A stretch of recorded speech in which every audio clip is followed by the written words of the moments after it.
என்னப்பா? ஆ? சிவா வீட்டுல இல்லப்பா.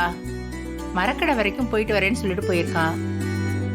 ஓ அப்படியா? என்னப்பா, ஏதாவது முக்கியமான விஷயமா? இல்லம்மா, போன மாச கணக்கு பார்த்து முடிச்சிட்டேன். இந்த மாச கணக்க பார்க்கணும். அப்படியே நம்ம குசலம்பாளையம் கேசவன் அவன் எடுத்த குத்தகைக்கு வாங்கணும்ல, ம். அது இந்த மாசம் முடியுது. அத ரெனியூ பண்ண சிவா கிட்ட டாக்குமெண்ட்ஸை ரெடி பண்ணி வைக்க சொல்லிருந்தேன். அதுலயும் சைன் பண்ணணுமா? மா, அவ அப்பவே ரெடி பண்ணிட்டேன்னு சொன்னா. அவர் ரூம்ல தான் இருக்கும்னு நினைக்கிறேன். அதை கொஞ்சம் எடுத்துட்டு வர முடியுமா? நான் எடுத்துட்டு வரேன்ப்பா. ஆ. அத்தா, இருங்க இருங்க. மாமா சொல்றத நான் கேட்டேன். நேத்து நைட்டே அவர் எல்லாத்தையும் ரெடி பண்ணி பீரோல தான் வச்சிருக்காரு. அத நான் எடுத்துட்டு போய் கொடுக்கறேன் மாமா கிட்ட. சரி, எடுத்து கொடுத்துடு. என்ன? அண்ணி, உள்ள வாங்க.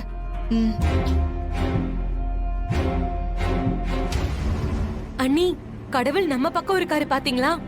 எப்படி மாமா கிட்ட சைன் வாங்குறதுன்னு தெரியாம இருந்தோம். இப்போ நல்ல சான்ஸ் கிடைச்சிருக்கு. என்ன பண்ண போற? இருங்க சொல்றேன். இத புடிங்க.